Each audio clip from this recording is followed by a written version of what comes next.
दोस्तों भगोड़ी ने अब खुलेआम धमकियां देनी शुरू कर दी है।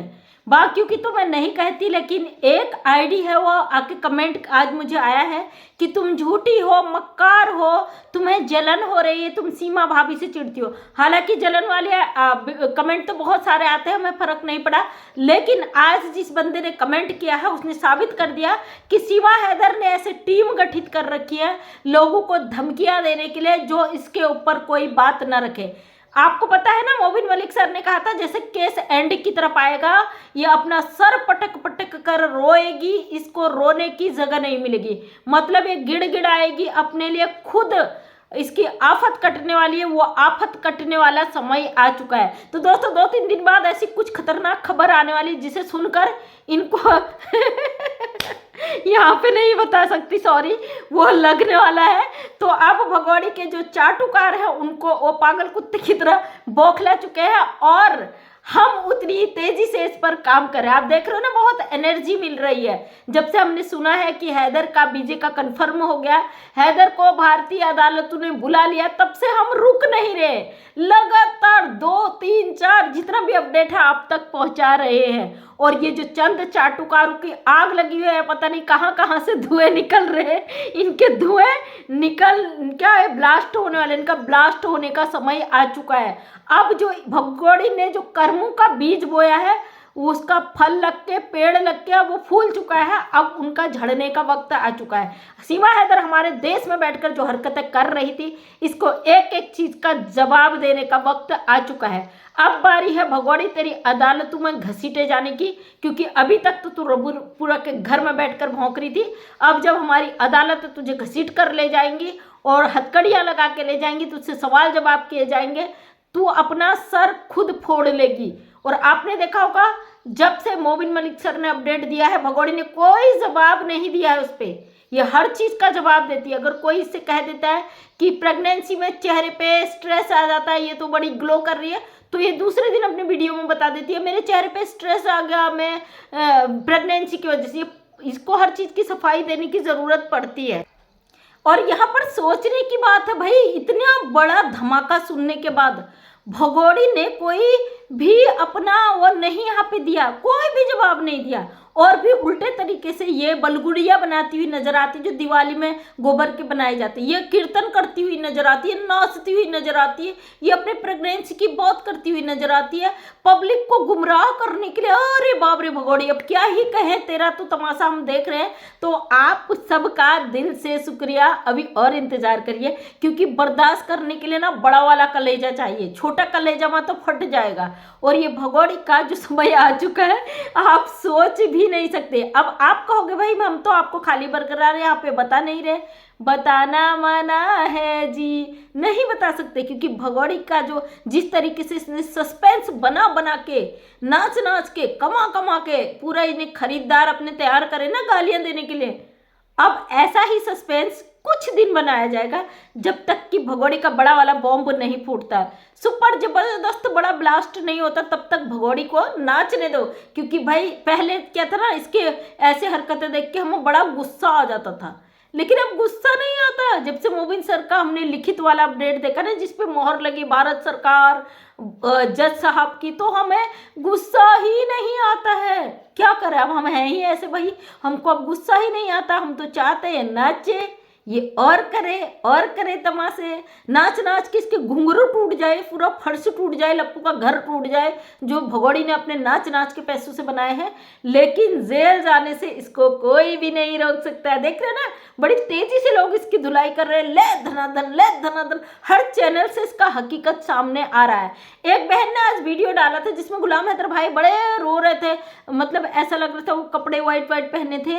वो बोल रही थी कि मार्च के महीने की वीडियो है, और उस समय भगोड़ी कह रही थी कि मार्च में बड़ी खुशखबरी आने वाली है, इसका सेलिब्रेशन शुरू हो जाता है, तो मार्च में ही वो वीडियो, खैर मार्च का तो मुझे नहीं लगा, मुझे लगा कि गुलाम हैदर की माँ की जब डेथ हुई थी ना, वो वीडियो उस समय का था। उस समय भगोड़ी बड़े ठुमके लगा के रोई थी जब हैदर की माँ एक्सपायर हुई थी ना बेचारी, अपने पोता पोतियों की याद में। उस समय भगोड़ी ने ठहाके मार के हंसी करी थी। जब ये अपने ही घर की मौत में ये औरत इतनी गंदी तरीके से हंस सकती है, उस हैदर की माँ थी वो, जिसके साथ इसने लव मैरिज किया था। इसने हैदर की बीबी की आंखों में मिर्च डाला था। इसने ये इतनी अत्याचारी, इतने जुर्म इसने वहाँ पे किए थे।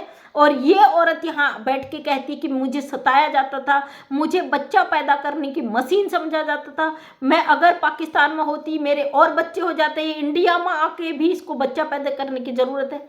तो भगोड़ी, तेरे तमाशे से हमारा कानून नहीं चलता, हमारा कानून हमारे संविधान से चलता है।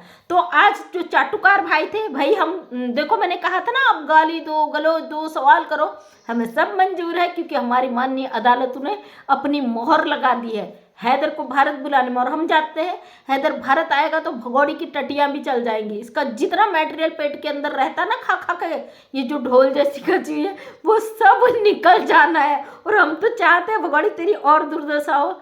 तूने माफ करने लायक काम ही नहीं छोड़ा ना। एक घड़ी के लिए हम सोचते यार चलो पाकिस्तान से आ गई, झूठ भी बोल लिया इसने, प्यार में भी आ गई, धोखा भी दे दिया, सब माफ भी किया जाता। तो तूने जो हमारी सरकार पर उंगलियां उठाई है, तूने जो हमारे मोबिन मलिक भाई पर जो ऐसे ऐसे उंगलियां करी ना, तो तेरी उंगलियां हम कैसे सेफ रहने दे सकते हैं? बिल्कुल भी नहीं। जो तेरे चाटुकार लोग हैं वो भौंकते ही रह जाएंगे। हमारी अदालतों की जहाँ पे मोहर लग जाती, हमारी सरकार जहाँ पे मोहर लगा देती ना, दुनिया की कोई ताकत उसे झुठला नहीं सकता। अब ये कुछ ऐसे बेवड़े हैं, ऐसे पागल हैं, ऐसे नसड़ी हैं जो ये मानने को तैयार ही नहीं है भारत सरकार ने भगोड़ी के ऊपर डंडा बजा दिया, इसके पिछवाड़े पे ऐसी लात मारी है ना, इसको बचने के लिए अगवाड़ा पिछवाड़ा कुछ नहीं बचा। अब ये कहाँ गिरेगी, कहाँ जाएगी, इसको खुद पता नहीं। तो दोस्तों, भगोड़ी यहाँ पे कोई खुश नहीं हो रही है। इसके अंदर से बिल्कुल ऐसी आफत कटी हुई है, ऐसा इसकी हालत खराब हुई है कि इसकी रातों की नींद खराब हो चुकी है। जब भी ये खूंखार नज़र से देखती ना, जहरीली नज़र से, तब भी यह सबसे ज़्यादा डरी हुई है। इसकी पहचान है। मैं ये क्यों कह रही हूँ? मैं इसलिए कह रही हूँ, मैं साइकोलॉजी की टीचर हूँ, इंसान के दिमाग को पढ़ सकती हूँ, उसके माइंड के अंदर क्या चल रहा है। जब भी लोग कहते थे सीमा अदर बड़ी खुश है, बड़ी प्रसन्न है, आप तो ऐसा कह रहे हो, ये तो ये कर रही, तभी मैं इसकी शक्ल देख के समझ जाती थी, तभी ये सबसे ज़्यादा डरी हुई होती थी। इसके अंदर का डर सबसे ज़्यादा एक्टिव उसी समय होता था जब ये सबसे ज़्यादा भौंकती है। ये जब भी कहती है मेरे पति देव, मुझे प्यार हो गया, जय श्री कृष्णा, राधे राधे, तो इसका अंदर का डर उतनी तेजी से हमको दिख जाता था। भाई, मैं साइकोलॉजी की टीचर रही हूँ, दिमाग को पढ़ सकती हूँ। हालांकि इस चीज़ को लेके कई लोग मेरे मजाक भी बना देते हैं, फर्क नहीं पड़ता, क्योंकि भाई हर अच्छे इंसान के, हर कामयाब इंसान के पीछे नेगेटिव चीज़ें लग जाती है, चीज़ हमें पता है। हम ऐसी चीज़ों को गौर नहीं करते। हमारा एक ही मकसद है, इस अवैध घुसपैठी को यहाँ से लात मार कर फेंकना।